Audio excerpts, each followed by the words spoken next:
바탕이라는 것은 존재를 품고 있죠. 그래서 사실은 존재가 바탕이고 바탕이 존재예요. 화선지가 하얀데, 하얀 바탕색인데 거기에 이제 이것저것 그림을 그리죠. 그림을 그려서 그림으로 꽉 찼어요. 그림으로 꽉 찼는데 바탕이 그 밑에 있는 거죠. 하얀 건데 하얀색은 하나도 없어졌어. 그래도 화선지는 그대로 있는 거다. 허공은 바탕이에요. 허공은 없는 듯 있고 있는 듯 없는 거. 허공이 없으면 존재가 있을 수가 없죠. 그러니까 이 별이 한 은하단이 1000억 개 정도 된대요. 별이. 그런데 1000억 개 되는 별 은하단이 1조 개가 있다니까 그 별이 얼마나 많아요. 그렇게 별이 많은데 허공이란 바탕이 담고 있잖아요. 그렇게 많은 별이 많은데 텅 비어 있잖아요. 그러니까 허공이 존재를 담고 있어. 별을 담고 있어. 그래서 별도 하나의 허공에 불과하다 이 말이에요. 허공과 별이 하나다 이 말이에요. 땅이 바탕이죠. 땅은 이름이 없어요. 그냥 땅이에요. 그런데 그 땅에 씨를 심으면 이것저것 다 심으면 그 싹이 나죠. 그건 존재예요. 근데 그 존재가 영원합니까? 땅은 영원한데 존재는 영원하지 않죠. 어느 단계 가면 그 존재는 죽죠. 죽어서 다시 땅으로. 존재가 바탕에서 존재가 나와서 그 존재가 다시 바탕으로 돌아간다 이 말이에요. 바다는 바탕이에요. 그런데 그 속에 있는 생명체는 존재예요. 그래서 바다가 생명체를 품고 있죠. 그래서 바다와 생명체는 둘인데 하나다 이 말이에요. 그래서 그 생명체가 죽으면 다시 바다로 돌아가죠.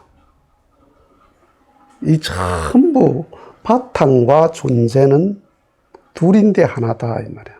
이게 하나님은 바탕이 모든 하나님은 존재가 아니고 바탕이에요. 바탕인데 피조물은 존재예요. 모든 존재를 존재케 하는 바탕이 되신 분이 하나님이다 이 말이에요. 그래서 존재 속에는 뭐가 들어있어요? 하나님의 바탕이 들어있다 이 말이에요. 그게 하나님의 신성과 능력이 만물 속에 들어있다 이 말이에요. 그래서 하나님을 무소부재하시다 이 말이에요. 허공은 무소부재한 허공이야. 허공이 여기가 허공이고 저기가 허공이다. 여기 저기를 말할 수 없잖아요. 다 허공인데. 하나님이 무소부재하시다. 모든 존재를 존재케 하는 바탕이니까 하나님이 무소부재하시다. 그 말은 하나님이 안 계신 곳이 없다 이 말이거든요. 안 계신 곳이 없으니 계신 곳이 없다 이 말이에요. 여기 계신다라고 말할 수 없다 이 말이에요. 허공은 여기가 허공이다 그렇게 말할 수 있는 허공이 어디 있어요? 네. 그래서 몸과 마음의 관계가 마음은 바탕이야. 그 몸이 그 안에 있어. 그래서 마음이 없는 곳이 없단 말이야. 코가 몸 중에 여기만 있죠. 딴 데는 없어요. 위장은 여기만 있어요. 딴 데 없어요. 배꼽은 여기만 있어요. 엄지손가락은 여기만 있어요. 여기, 저기가 분명히 존재는 결정된다. 존재라고 하는 것은. 그런데 마음이 어디에 있어요? 마음이 뇌에 있습니까? 심장에 있습니까? 발에 있습니까? 손에 있습니까? 마음이 없는 곳이 없기 때문에 마음은 있는 곳도 없다 이 말이에요. 여기가 마음이다라고 말할 수 없단 말이에요. 그게 존재와 바탕의 관계예요. 그래서 하나님 아닌 것이 없다.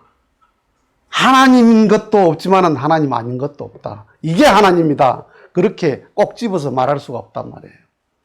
그런데 이게 하나님이 아니다. 이렇게 말할 수도 없단 말이야. 이해됩니까? 그래서 바탕과 존재는 바탕이고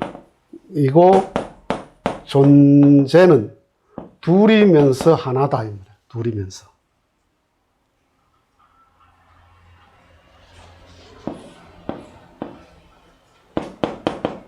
이 열매지, 열매. 이게 나무죠, 나무. 나무가 바탕이고 열매가 존재예요, 존재. 나무에 열매가 열렸단 말이야. 그죠? 나무에 열매가 열렸어요. 그런데 요 열매가 떨어지면 씨가 되죠, 씨. 또 하나의 씨가 되죠. 그럼 여기 씨 속에 뭐가 있어요? 씨 속에 나무가 있죠. 나무 설계도가 다 들었죠. 호박씨 속에 호박 능쿨이 다 들어있단 말이야. 자, 보세요. 바탕에 나무에 열매가 열렸는데, 나무의 일부인데, 이 열매가 떨어지니까 씨 속에 또 나무가 있단 말이야. 그건 뭐예요?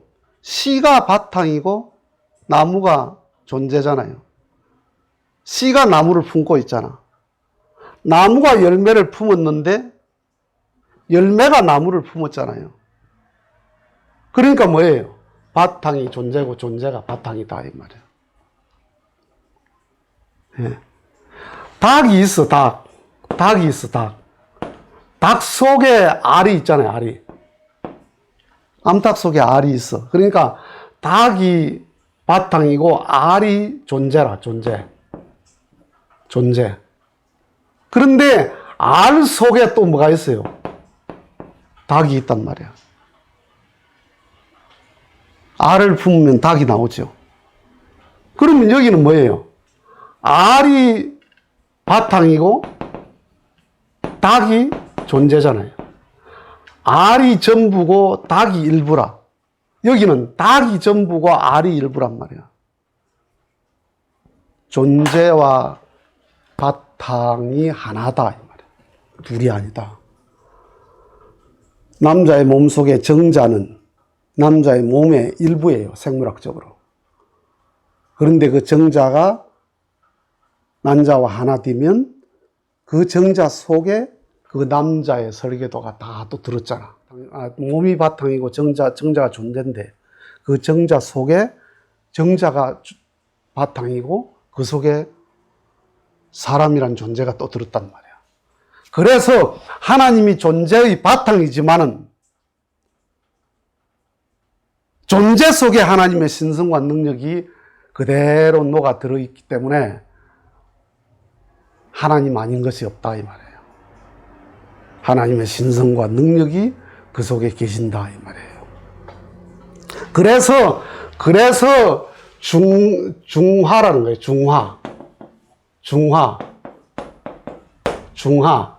중성이 아니라는 거예요. 중성이 아니라는 거예요.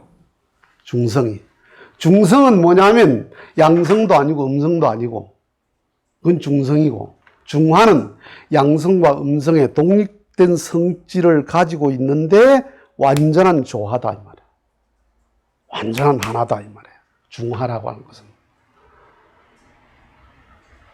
전기가 플러스 마이너스가 양성이 들어와 가지고 중화가 된 거잖아요. 이게 빛이 중화가 된 거란 말이에요. 수술 암술이 양성이 완전히 독립된 양성인데 이것이 하나 돼서 열매라는 중화가 나오는 거예요. 남자 여자가 완전히 이성인데 하나 돼서 자식이란 중화가 나오는 거예요. 모든 존재 세계가 중화적인 존재다 이 말이에요. 그게 하나다, 하나. 바탕과 존재가 하나 돼서 모든 창조가 이루어진다 이 말이에요. 그래서 하나님이 전지전능하다, 무소부재하다 이러니까 인간하고 전혀 별개적 존재로, 인간은 피조물, 하나님은 창조주 이게 아니고 하나님이 모든 존재의 바탕이고 내가 존재라면 내 존재 속에 하나님이 하나 되어 있는 하나님 신성과 능력이 내 속에 있다 이 말이에요. 그래서 하나 될 때 존재가 이루어진다 이 말이에요. 하나가 이해됩니까? 하나로 존재합니까? 하나로 살아야 하다 하는 겁니다.